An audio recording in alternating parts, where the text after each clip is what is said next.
Hola, soy Cristina de La Travesía. Bienvenido a la versión gratuita del episodio 76 del podcast Filosofía Simplemente.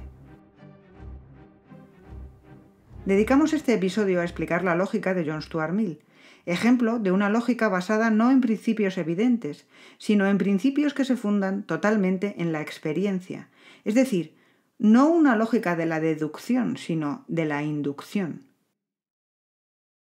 Mill pretendía encontrar el método correcto que permitiese estudiar lo que llamaba ciencias morales, las ciencias que estudian el comportamiento del hombre, no solo individualmente, sino también socialmente, siempre con su intención humanista reformadora.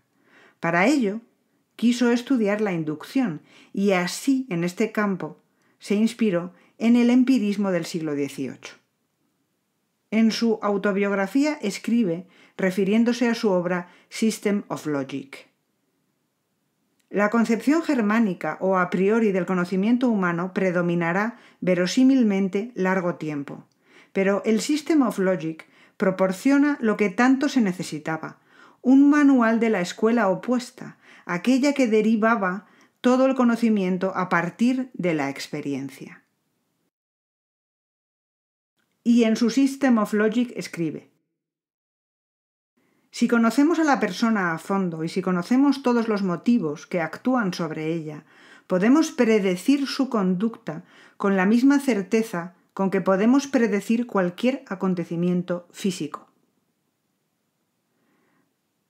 Vamos así, en primer lugar, a explicar lo que Mill entendía por lógica y principalmente qué entendía por lo lógico, es decir, cuál es la naturaleza de los principios que son la base de la lógica, que no son evidentes por sí mismos, sino producto de la experiencia, piensa. Pero los axiomas o primeros principios, el de identidad, el de contradicción y el de tercio excluso, ¿de dónde surge su necesidad? Después de explicarlo, expondremos el método que ideó para predecir la conducta, la lógica de la inducción. Así, en primer lugar, ¿qué entendía por lógica? De forma sencilla, la llama el arte de razonar, la manera como la mente razona, pero la manera como razona correctamente, de manera científica. La lógica es una ciencia porque analiza los métodos correctos del razonamiento, pero también es un arte, porque consiste en entender las reglas que funcionan en esos métodos correctos. En su System of Logic dice: una recta comprensión del proceso mental mismo, de las condiciones de que depende y de los pasos que lo componen, es la única base en que puede apoyarse un sistema de reglas destinado a dirigir el proceso. El arte presupone conocimiento. El arte, salvo que se halle en su infancia, presupone conocimiento científico. En última instancia, la lógica tiene como fin la verdad. Es la ciencia que trata de las operaciones del entendimiento humano en la búsqueda de la verdad, añade. Para comprender de manera total la forma de razonar, piensa Mill, hay que estudiar cómo va la mente de lo general a lo particular, es decir, la deducción, y también cómo pasa la mente de lo particular a lo general, la inducción. Y para poder estudiar el razonamiento hay que partir del lenguaje, de las palabras y las proposiciones que forman dichos razonamientos. De una manera similar a la de Hume, que dividió las proposiciones en relaciones de ideas y cuestiones de hecho, o Kant, juicios analíticos y sintéticos, Mill distingue entre proposiciones nominales o verbales y proposiciones reales. En las primeras no hay ampliación del conocimiento, ya que en ellas el predicado nos dice lo que está ya en las propias connotaciones del término que se refiere al sujeto, como el perro es un animal, un triángulo tiene 3 ángulos. Estas contienen verdades necesarias, como las relaciones de ideas o los juicios analíticos. En las proposiciones reales, sí hay información nueva en el término que se refiere al predicado, ya que aporta nuevas connotaciones. Este hombre tiene 2 hijos varones. Estas contienen verdades solo probables, como las cuestiones de hecho o los juicios sintéticos. Pero, ¿Cómo llegamos al conocimiento de las posibles verdades que nos dan las proposiciones, bien nominales o bien reales? Todo nuestro conocimiento, según Mill, procede de la experiencia. Al conocimiento al que podemos llamar verdadero se puede llegar de dos formas diferentes. Por una intuición inmediata, el contacto directo con la experiencia, o por medio de inferencias basadas en datos verdaderos ya conocidos. Una intuición inmediata o directa es, por ejemplo, nuestras sensaciones y percepciones. Una inferencia se refiere, por ejemplo, a los sucesos que tienen lugar mientras estamos ausentes, los eventos que la historia recoge o los teoremas de las matemáticas, escribe en su System of Logic.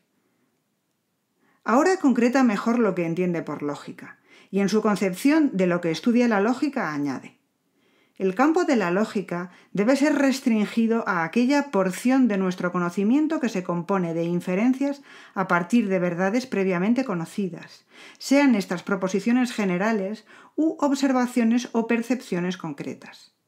Por esto la lógica no es la ciencia de la creencia, sino la ciencia de la prueba o de los elementos de juicio.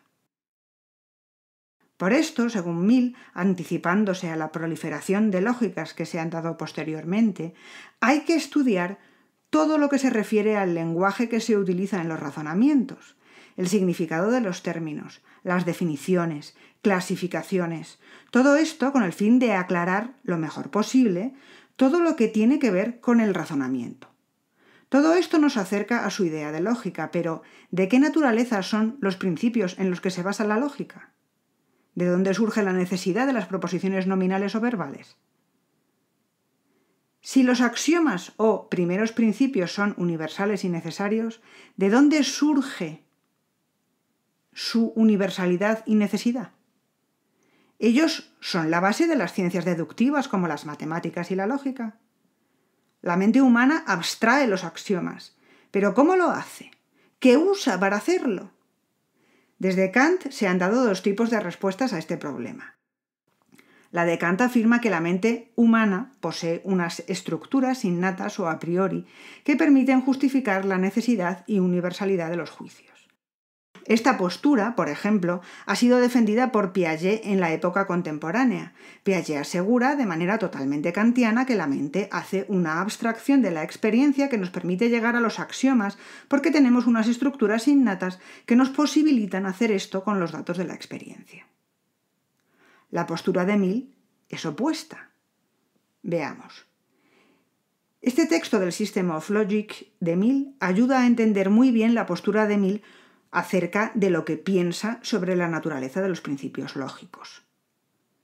Una aserción afirmativa y su negación no son dos aserciones independientes vinculadas entre sí solo por ser mutuamente incompatibles, pues el que si la negación es verdadera, la afirmación ha de ser falsa, es meramente en realidad una proposición idéntica, ya que la proposición negativa no afirma nada más que la falsedad de la afirmación y carece de otro sentido o significación ulteriores. De suerte que el principium contradictionis debería despojarse de la ambiciosa fraseología que le da el aspecto de una síntesis que impregnaría la naturaleza y debería enunciarse de una forma más sencilla, la de que la misma proposición no puede ser a la vez falsa y verdadera. Considero que es lo mismo que los otros axiomas, una de nuestras primeras y más familiares generalizaciones de la experiencia, y entiendo que su fundamento original consiste en que creer y descreer son dos estados mentales distintos que se excluyen mutuamente, cosa que sabemos por medio de la más sencilla observación de nuestra propia mente. Si quieres tener acceso a la versión extendida de este episodio, visítanos en Patreon. Que tengas un muy buen día y hasta la próxima.